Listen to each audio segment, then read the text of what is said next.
showing up for you, is it? Okay, I have to okay that. There, now it's showing up. Okay. So anyway, back to the thing. Okay, I wanted to show you where Zambia is. This is the country that I've been to, that I work with, that we're trying to change things. It's a landlocked country. It's a little butterfly shaped, and it's the size of Texas. And it is beginning to change there. They did not treasure children with handicaps, and it's the sixth poorest country in the world. And so there's a lot there. But let me tell you first, I have a confession to make. About 2 weeks ago, I lied. I'm usually a very honest, trustworthy person, but I said to my husband, I'm starving. Well, guess what, guys? I am not starving. There's no way I'm even close. But I actually have seen children who are starving. And some of the children who I saw on my first trip were not alive when I came back the second time. So I have seen children who are starving, and there's so much food in the world. If we could just sort of distribute it more evenly, we wouldn't have children who are starving. So when Samuel and Bornwell, two of the Zambian students who came and stayed at my house while they got their education, they kept going, why do you have a garbage disposal? That's not garbage, that's food. They were astonished that we would have a garbage disposal. So, okay, I have a question for you. In this picture right here, who are the Americans? Can you guess? Anybody want to guess? Can you tell? Okay, I'll tell you, and you can't see the picture real well probably, but it is in the upper right-hand corner. You see the people with shoes on? Those are the Americans. Okay. Let's see. So in addition to neglect, children with speech and language conditions can't ask for or tell if they've been abused. If you can't communicate, you can't let people know. But Zambia also deals with this huge shortage of food. So people who have anything left that might rot or is rotting, they put it out, and other people go and take it to survive. And the other thing is, if you're born with a handicap in Zambia, you're normally left to die. And at best, the family keeps you hidden. And that's just a tradition. It's handed down that if you have a handicap, then you must have sinned and God has struck you down.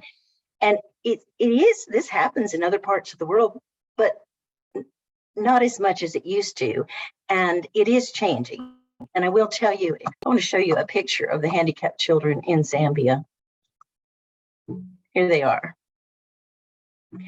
My friend went, this was 12 years ago when we started, and she said, where are all the handicapped children? And they were told, we don't have any handicapped here in Zambia. It's because they keep them hidden. So one of the big changes has happened partly because of this little boy. He was born with this horrible facial anomaly, and his father threw them out. He called his mother horrible. She must have done something because a snake came in and bit his face off. And he named the son Shela, which is devil. And this little boy was shunned. The whole family left. And this mom got someone from Switzerland, a surgeon, to come in and do surgery with the little boy, several surgeries. And he survived, and she renamed him. She baptized him and named him Hope. And so he's kind of become our symbol. And this mom is changing or starting a change that we've seen happening. And we are building now a self-sustaining program. We are hoping to get speech. We're actually starting speech therapy in Zambia. Here's that little boy a few years later. This is Hope. So there's still, he's got scars, but he's learning to talk and doing better. But I wanted to tell you, in nearby countries like in Ghana, they had the same thing for a long time. You hid children, you you didn't tell anybody, you kept them in a room and didn't tell anybody because it was a disgrace. Well, this mom was amazing. She had this little girl, actually, she's 23 now, but you can see her feet are very spastic and she can't move at all. And the mom kept her in a basket. I mean, gave, as a place because she can't sit in a chair. Well, anyway, the mom reached out to around the world and she got a wheelchair sent. And now, because an American sent a wheelchair, the people, the children, and the people at the nearby school said she could come to school. Now, before she was not allowed in school. And she's 23, but she actually knew how to read. And so she's helping the other children read. And so she gets to go to school. So change is happening. And I will tell you that change in Zambia is also happening. And that is, I don't know if you can see this little girl that I'm holding, that's sitting on my knee. She has no fingers but a thumb and a little finger. And behind me there are the graduate students that we had in our speech therapy program. And one of the things we did was we had this little girl tested, and she's very bright, and she holds a pencil like with her, she can write with her fingers. So we petitioned the school and we showed them her test and they let her go to school. So it was a big change. And I will tell you, they still do some. In the villages, it takes a lot longer time for traditions to change. They're handed down and, it's kind of sad, but they call children with any kind of handicap damaged. So, but that is changing. Things are getting better. Also, another change that happened, my husband and I went on a trip I guess it was 7 years ago. And we were sitting at the back of the church with some of our other team members, and they asked us, "What are you doing here after the service?" Oh, and wait a minute, I've got to back up a little bit. Sorry, guys. We went to this service, and after the service, my husband took his guitar. He had taken an old guitar. He makes guitars and he plays, and so he gave it to the band because they didn't have much in terms of instrumentation. And they got all excited, and then they called us up and said, "What are you doing?" And so I explained what we were doing there, and they said, "We want to help. We want to help." Well, they have no money, and there's so much help needed. So I asked the comms group if they would teach sign language. So they sent a lot of videos and tapes and things, and they taught 12 people in this church learn to sign. And when we went back the last time, there was 40 deaf people in the church, and they had learned sign language. And before, there's no place for a deaf person to go because sign language isn't part of it. So a little bitty thing like he gave an old guitar started, a whole thing with sign language. Anyway, we taught a master's program in speech pathology to 18 students. We taught, most of us, I ran the academic program, and TW teachers and a few other teachers from other universities taught, and we taught by Zoom. Well, it was sort of Zoom. It was not as good, but we had intermittent internet, and the University of Zambia housed the students so we could teach them from here because there is no speech therapy in Zambia. So then 18 of them graduated. Now, you have to realize it's still a problem because there's not necessarily jobs. There aren't people to pay. People can't afford a speech therapist. They're not part of the government teachers, et cetera, et cetera. But it is a beginning. And we have 18 there now, and 3 of them are becoming instrumental in starting a degree in Zambia for this program. Okay, and therapy is beginning.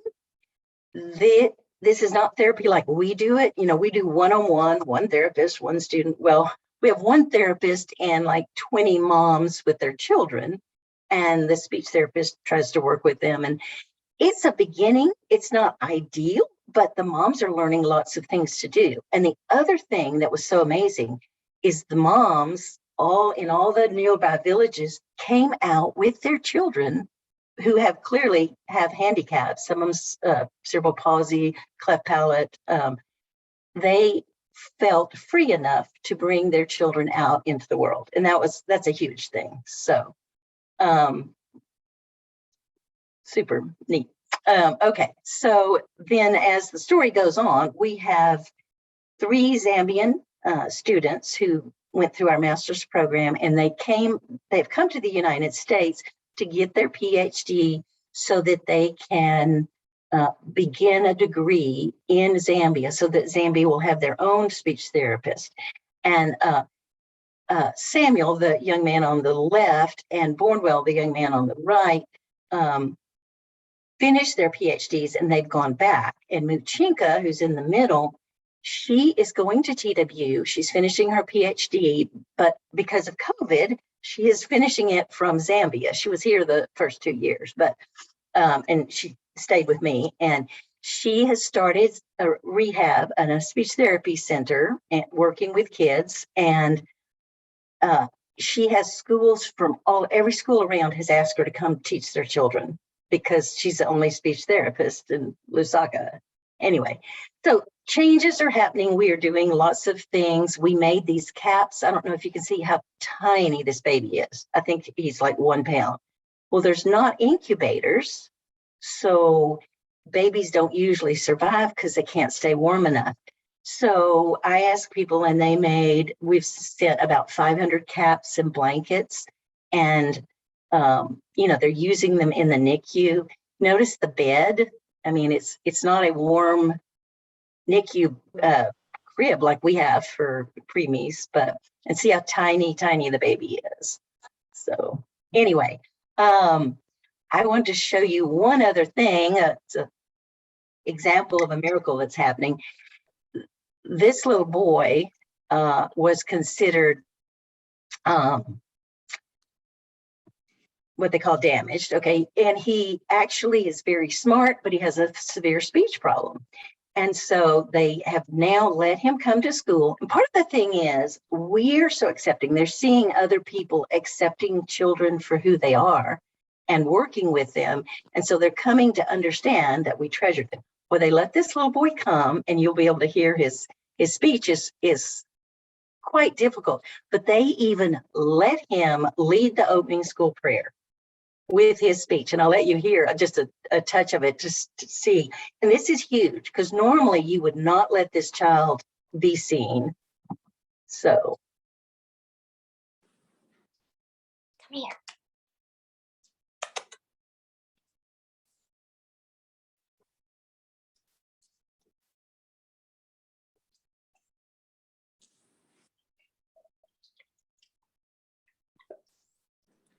We're not hearing anything on our side. You're not hearing? No. Oh, no. Okay, let me see what's. Okay, I'm so sorry. I'm so sorry. Let me try again. It's worth hearing him just a little bit. You hear him?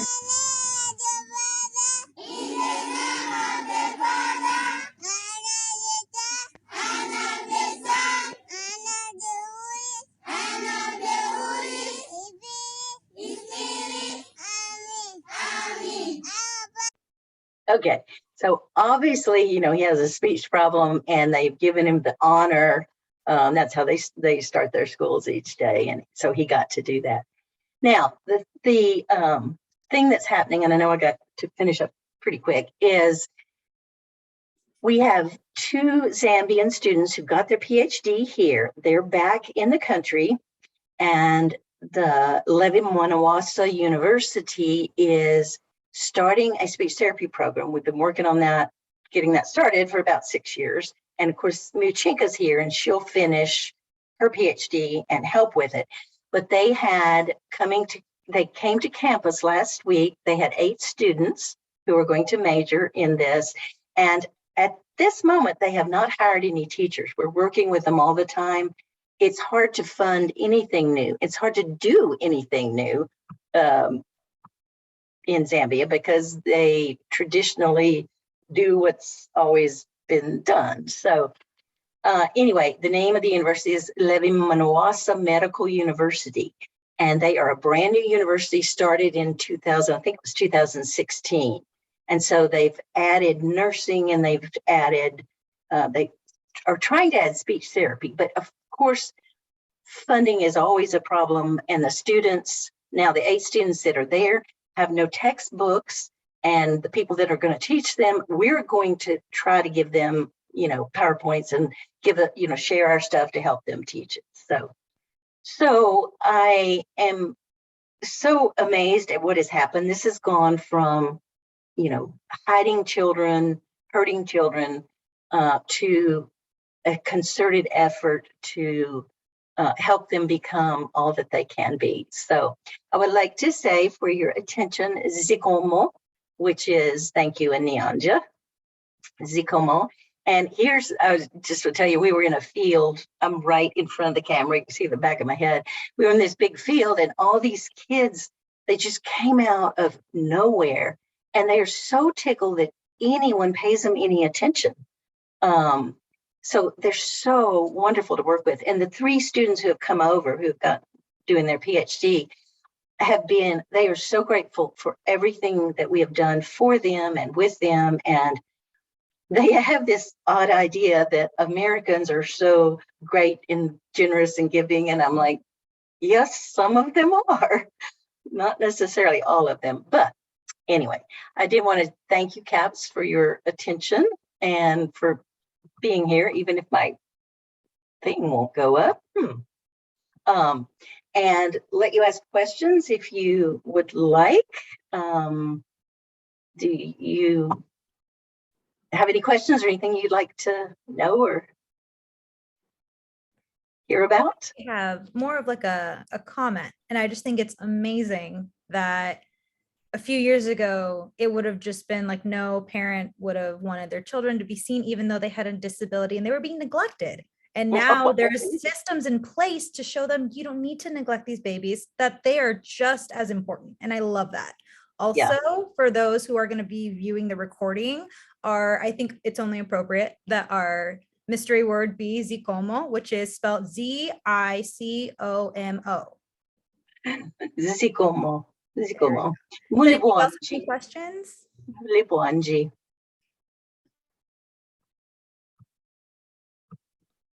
Do you? Yes. Mm-hmm. So is your speech pathology work in Zambia, is it directed in English? Oh, yeah. The good thing is, and we couldn't do it because the only thing I speak is French, and it's kind of useless. And, Zambia has 76 languages, but they were colonized by the British way back, and English became the education language. So when they started schools, children had to learn English at the school, and all the education was taught in English.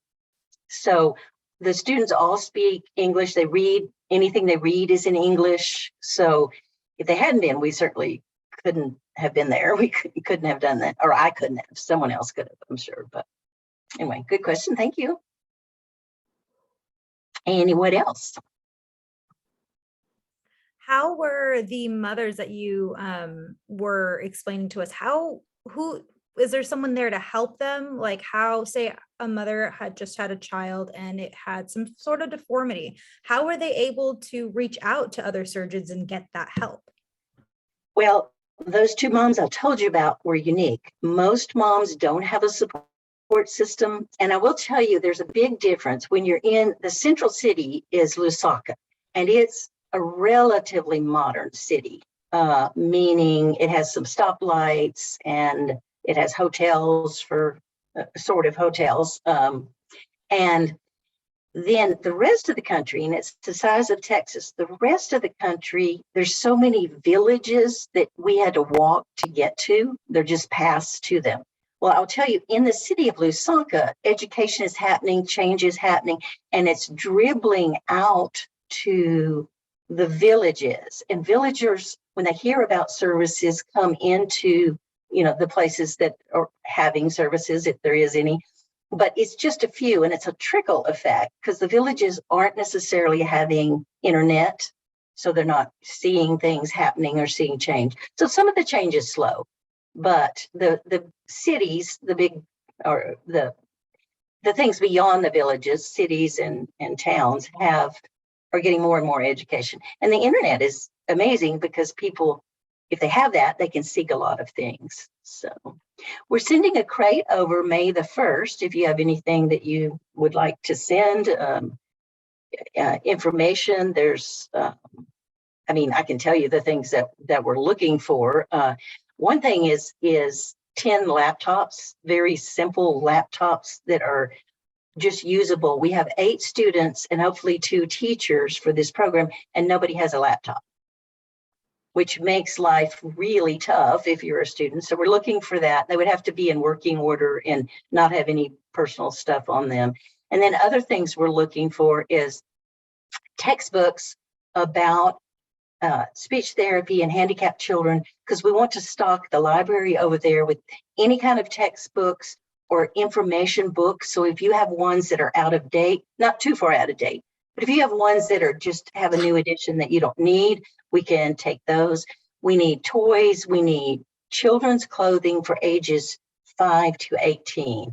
And I will tell you that the clothing, that what they wear is a little bit different. They do not wear short skirts or short shorts at all. It's not culturally appropriate to have your legs showing much. But if you go to a secondhand store that's having a sale and you see a children's outfit or something, I'm not saying spend a lot of money. I know your students are not asking for that, but secondhand clothing is fine, in fairly good shape. If you have something, I don't have a lot of access to give clothing to adults, but I have children age 5 through 18 who need clothing, especially, and it can be warm or cool. So if you go to secondhand stores or Goodwill or anything and you see something, the crate we'll be packing it up the first week of May. It'll leave May, as soon as I can get it done, May 7th or 8th. But we'll have a crate with all these things and anything else we can think of. So if you have something you're not using that would be useful and you want to donate it, give it to Jasmine so she can carry it around. So. I Okay. would love to do that. I will go ahead and send up a donation for that. That's amazing. I'm sure all of us have some t-shirts we're getting rid of and stuff like that, and maybe some extra little accessories. But we had a question in the chat, which is, what is the age range of children being prioritized through these services? Unfortunately, we are going to get cut off in about 7 minutes. So we have a couple more questions and then we got to Okay. There's no age prioritization because there's not that many services. The only services are the sign language that's being done at that one central church. There is speech therapy when we go over there sometimes we go 2 or 3 weeks, and I've taken some TW students, but we can't anymore because of COVID. But we did therapy we contacted schools, hospitals, we just asked who needs, and we helped whoever came. We've worked with adults, we've worked some with the hospital, but that 2 or 3 weeks short term is just a drop in the bucket. It's not a solution. And the solution is for them to have their own speech therapist and for them to be employed, because the 18 who graduated, most of them have gone back to schools as teachers because the government will pay for a teacher. Now they try to do some speech therapy as a teacher kind of on the side, but the government does not pay for speech therapists. They pay for teachers. So that's a little start. So that's the school age. We have more with that. The preemies, if they're out in the village, they are not getting treatment. So there's not a priority. There's not countrywide treatment yet at all. So. And Ina, you had a question? Yeah, I'm sorry if you've covered this already, but is all of this work done with the university? Do you work with any other like nonprofit organizations or? That is a really good question. We started off as a charity because my friend, the speech therapist, she first went over there and said, "Where are your handicapped kids?" And they said, "We don't have any." And so she started an organization that was a charity, and speech therapists were in it, and donors grew weary eventually, and we closed the charity. And now the Trinity Foundation, I run everything, and I just ask the foundation every year for some funds to ship things and for some funds for the students that are over here. And I've written a few grants, and there are just right now, we're at the stage where we've got these 3 students, and we're trying to start the university programming and get paid for speech therapists from the government. So right now, there is not an organization that is dedicated to just this at all. Thank you. Okay. What do we have? Well, that 30 is about seconds? all of the time that we have. We have a few more minutes. But thank you guys. And thank you, Dr. Gill, for explaining all of that. That is amazing. And I'm definitely going to get with our group and see what all we can do to put into that crate so that we can send those over. And I'll talk with our advisor, Michelle Bland. Miss Bland, did you have anything that you wanted to say? I saw that your screen turned on. No, this was just great. I really, really appreciate you, Dr. Gill. This was wonderful. Thank you. It's been an exhausting and wonderful experience. It really has. I mean, people are so good in general, and it's been wonderful to see what they can do with just a little information, So thank you. I really enjoyed being here. Thank you. And good luck with the rest of your freezing week. So be careful. All right, you too. All right. Thank you guys so much. And I'm going to get with Dr. Gill and get all that information ready. We'll make a poster and everything and start setting up a donation center so that we can get those shipped out in May. Yeah. Wow. Yep. Amazing. Okay. Very good. Okay. Thank you. Thank you guys so much. Bye-bye. Bye.